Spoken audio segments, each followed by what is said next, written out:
while the jumps, the pipe jumps are more difficult, he is able to do a lot fewer crouch jumps to get through kind of narrow spaces, which Andrew and Darbian will both have to deal with. Now, as we there, you can get these mushroom grabs in a certain way. You might have seen Andrew do it there, but if you hit a block and a mushroom block, and then kind of just scrape up the right part of the block, then you can pick up the mushroom without even really kind of losing much time at all. So you're going to see here, 1-4, Darbian has a strong lead, and they both have the Fire Flower. Andrew and Darbian both have a Fire Flower. Meanwhile, Cosmic does finish it off, so he does have a significant lead right now. But you can watch as they finish him off with the Fire Flower. They don't have to wait for that cutscene, and that's exactly where they're going to save time. So this is going to be a time saving throughout the course of the run.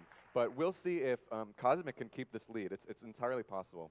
Now, I want to talk about fireworks right now. If you end a level with a 1, 3, or a 6 in the 1 second of your time in the upper right, then you end with that amount of fireworks. Now, in this particular level, oh no, Cosmic. In this particular level, if you don't slow down at all, you end the level with a 6. You see Darbian had to slow down just a little bit to avoid a 6. Andrew the same, so that they wound up with a 5 in their 1 digit. If they had ended with a 6, they would have wasted a ton of time from all the fireworks. 2-2, we're headed into a water stage. You often forget that there are water stages in this game, but they do exist. And there are kind of intricacies to the water physics. If you only tap A as you're going through the water, then you'll do a taller jump. But if you hold down A, then you'll actually do a shorter jump. And there are, even though you might not have ever known that just from casual play, but it makes a huge difference in your ability to control your character in a speedrun. These little kind of currents that speed you along and slow you down, it feels like you should be able to control and gain some speed in there, but for the most part, you really can't. It's actually just kind of static the way it speeds you up and then slows you down immediately after. So Darbian does have a significant lead. Andrew G very close behind. Both of them with Fire Flower, and Cosmic staying very loyal with his small Mario strats. Oh.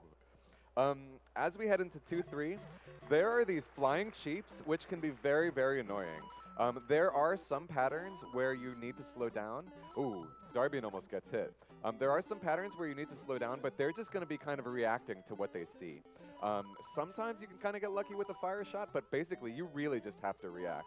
And slow down if you need to, but otherwise just run along and hope for the best. Andrew with some, oh, the swag shot there. Very, very solid. So we're headed into the next Bowser level here. Now, these beginning fire bars are actually never, ever a problem. So you're going to just see them kind of run right through, and they'll know exactly where these fire bars are. And as they go through, they're going to do this duck jump. Andrew's going to do it right now. If you mess that up, it is pretty much a definite death, but they've both manipulated 2-4 perfectly. And, oh no! We'll see if Andrew kind of refreshes his Fire Flower or if he's going to keep going along with Small Mario. Meanwhile, Cosmic actually doesn't have to deal with those crouch jumps. So there are these small periods where you don't have to really worry as Small Mario. So we're headed into 3-1 now. Now here is where I want to take the time to explain one of the most important parts about speedrunning this game. It's called the frame rule. The best way to explain this is that imagine at the end of every Mario level, there is a bus waiting to take Mario to the next level. Now this departs the station, or the end of the level, every 21 frames. So if you miss this bus by 1 frame, you have to wait another 20 frames for the bus to actually leave. Whereas if you make the bus right at 1 frame immediately before it leaves, you've barely saved that frame rule. You've barely saved that. Those 21 frames equate to 1/3 of a second. So these 1/3 of seconds add up, especially when you're speedrunning and going for the record. And even in a run like this, these little additions do add up, absolutely. So they're all in 3-2 right now. Darbian finishing it up, Andrew halfway through, closing it out, and then Cosmic in the middle as well. So as we go into 3-3, this is a bit of a funny thing. So Darbian tells me, I was asking him to explain this game to me. Darbian tells me that the music of this level adds up, was programmed to kind of go along with when you collect the coins. I asked, this sounded really fishy to me, so I asked him if I could get a source on that. And Darbian says, I'll try to give my best Darbian impression. Darbian says, no, you can't. Community consensus. And that's all I had to go off of. Community consensus? Yeah, okay. So in 3-4, I want to talk about why the frame rules do matter. When you're going for a run, you're going to be performing so well that you know exactly what frame rule you're on. You know if you're 1/3 behind, if you're 2/3 of a second behind, a full second behind. You know all of these little things. And so you know all luck in this game is dependent on when you enter a particular level. So if you know what frame rule you're on headed into 3-4, you know exactly kind of where the potaboos are and all the different little, oh man, you know where all the different kind of little luck factors are. Now in 4-1, I want to talk about the flagpole glitch now. We'll see if Darbian goes for it. The flagpole glitch is very interesting. Essentially, you need to, let's see if he gets it here, and then I'll explain it. Oh, not quite. Andrew's going to be going for it, we'll see. But the flagpole glitch is a big deal. This is what was kind of waiting for everyone to be able to get the 456. Oh, not quite. So the deal is, if you hit that block the flag is on at just the right time, at just the right point, from just the right pixel, all these things chain together, and you actually kind of, you just barely clip out, you hit into the kind of block, and you don't actually have to wait for the flag to descend. You just kind of get bonked out to the other side, and you just continue along, and you don't have to wait for that flag. It's interesting because I know how many times, as you guys are watching this, I know how many questions you're asking in terms of, why don't they just jump to the bottom of the flagpole? Why don't they just kind of, why do they have to jump at the top? Why don't they just jump to the bottom? You have to wait for that flag to descend no matter what. So because you accelerate faster going backwards in this game than going forwards, like facing backwards and facing forwards, if you hit the flagpole at its apex, then you're actually, when you descend to the bottom of the flagpole, you're higher up on that flag than you would be normally. Like, look at Darby in there and watch Andrew as he finishes. They're going to hit this flag in the middle, and they're going to thus kind of fall to the bottom of the flag. But if you hit the top of the flagpole, you're higher up on the flag. So you're accelerating in the air backwards a longer period of time, and thus you travel from the flag to the castle more quickly. It's these small things which really matter. So we're in 4-4 now. 4-4 is a maze level. And obviously they know exactly where to go, but, oh, Andrew goes for a clip, doesn't quite get it. But these little things could potentially add up. But yeah, this maze level, it's interesting because if you were doing this maze level yourself, you might accidentally just kind of be taking the right path, but not be headed the right way. It just kind of loops you consecutively anyway. The reason that is actually because if you're in the air at the time where it tries to calculate kind of if it should loop you or if it should allow you to continue moving on, if you're in the air during, like, at that point in the level, then it doesn't care. It might just loop the level for you anyway. And so in those maze levels, they actually don't, they try to avoid jumping because of that. So in 5-2, that cannon at the beginning, if you get unlucky, it can shoot you right in the face. And so Darbian got lucky there. Andrew is about to head into 5-2. We'll see if he gets lucky. And it takes your power up, which means you actually need to take that extra time. Oh, Andrew plays it safe. I don't blame him. But I don't blame him because if you get your power up taken, you go straight to being Small Mario, and you have to get the mushroom again, the fire flower again. It takes a lot of time. Meanwhile, if you don't get if you have the fire flower, you can just plow through these hammer bros with not a care in the world.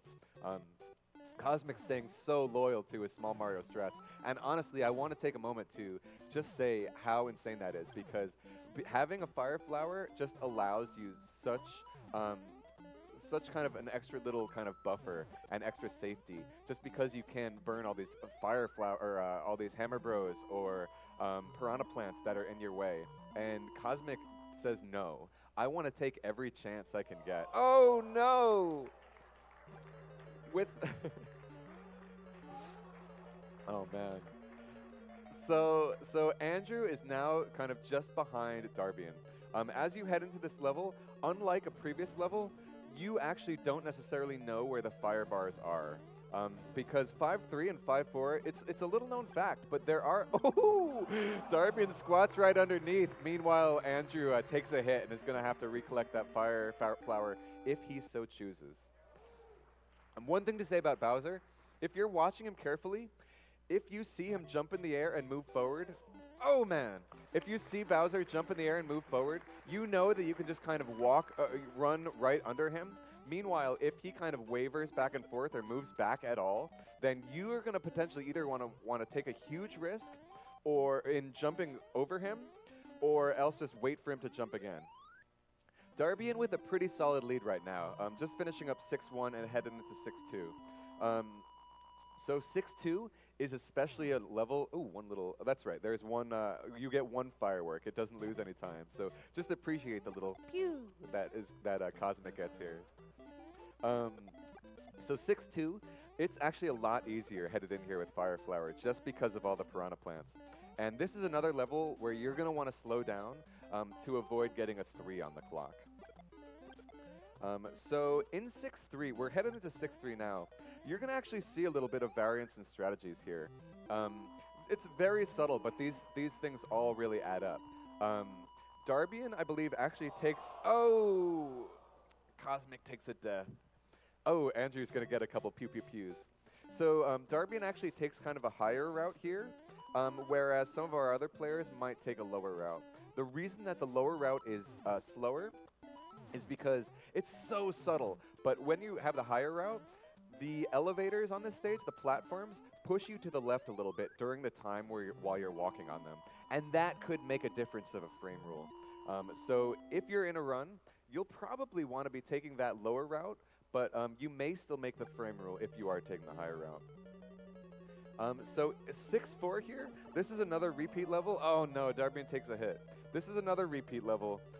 This is also the very first time where Bowser throws hammers. So there is a luck element. Darbian lost his fire, so he's going to have to wait. And then he waits for Bowser to go, and then he does go ahead. Very, very nice. Andrew as well. Andrew could potentially make up a bit of time here if Bowser... No. If Bowser had been running for... Oh, no! Andrew chanced it. Oh, what can you do? I don't blame him. These are situations where you see Darbian in the lead. You say to yourself, I have to make up that time somehow. Oh, no. Another Podoboo. You say to yourself, I have to make that time somehow. Might as well do it here. And with all the luck in the world, potentially Bowser might not have thrown that hammer, but he did, and unfortunately Andrew paid for it. Darbian choosing to continue with Fire Flower strats. He wants to stay big. Andrew continues through 6-4. This does mean that Cosmic has actually made up a solid bit of time and is headed into 7-1. This is crazy, crazy stuff. So, headed into 7-2 here, I actually want to take the time to talk a bit about how something like the flagpole glitch is discovered. So again, the flagpole glitch is where you where you kind of butt into the flagpole stand in just the right way where it doesn't kind of descend the flag at all.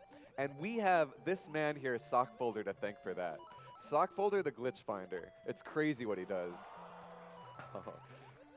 So the way that it was discovered, there was a very long time where that flagpole glitch was thought to be impossible real time. It was done in a tool-assisted run, but thought to be absolutely impossible. Or at least there was, like the inputs would be so precise that nobody could do it in real time ever. But Sockfolder just kind of programmed a bot which beat the end of the level in so many different ways with every kind of iteration that eventually the bot just found a way to do it. And then that was decided to be, okay, you know what? Maybe this is possible after all. Maybe we can do it regularly. And even though it's extremely difficult, and I think it happens maybe at 1 out of every 10 runs, they've still chosen to include it in their runs in both the levels 1-1 and 4-1. And you can do it, I believe, in 8-3 as well. Is that right? But you typically don't do it there. But they have decided to do that in their runs. So 7-4 is another maze level. Again, I mean, you know where to go in this level if you're speedrunning it, but it can be very challenging for a new player. So you're going to kind of see him just making these very deliberate choices in how to route through the level. Oh, Cosmic takes a death. Darbian has a pretty strong lead right now. We'll see if he stays Small Mario or goes for the Fire Flower. He's known to play it safe now and then. We'll see. So he does have to wait for Bowser. You don't want to chance it with those hammers. So Darbian finishing up World 7, headed into World 8. So in World 8, Darbian is Small Mario. Now, if you were Fire Mario here, you'd be able to burn through these piranha plants that are scattered throughout the level. But Darbian is going to have to either choose to make very precise pipe jumps, like he does there. Unfortunately, he missed. But either make those pipe jumps, which he gets the second of the 3. We'll see if he goes for the last one. But 8-1 is such a precise level, and especially in warps, it's considered to be one of the hardest, and we'll go into why that is as we approach the warps run. Darbian gets the other piranha jump, and he's just cruising through 8-1. Really solid 8-1 outside of, unfortunately, that first missed run. Cosmic continues his second place. Andrew G very close behind him as he finishes up World 7. This is really, really nuts. Oh, nice. So 8-2, this is, for them, this is very reminiscent of a Warps run. Usually, ideally in a Warpless run, they would still have Fire Mario here. But it's just Darbian safing it out, going with the shroom. You will see that Cosmic refuses to ever shroom up. So Darbian continuing along. And he is, I mean, it just is, all right, Bullet Bill glitch, not quite. Oh, so close, so close. I'm going to talk about what he was attempting there as we get into the Warps run, but very, very brave soul for trying something like that. 8-3. 8-3, normally in a Warps run, not a big deal if you're really on a run where you know where what frame rule you're on. But in a warpless run, or if you just don't know quite where you are, then you're not gonna know where these Hammer Bros are, and so you're gonna either want to chance it or just kind of, all right. So there's one, there's another. He jumps over the other one. All right, so he clears the Hammer Bros, no problem. Meanwhile, Cosmic finishing up 8-2. Andrew close behind in 8-2 as well, choosing to take that shroom. I really don't blame these guys for wanting to take these power-ups. It just allows you to, honestly, save time in the long run.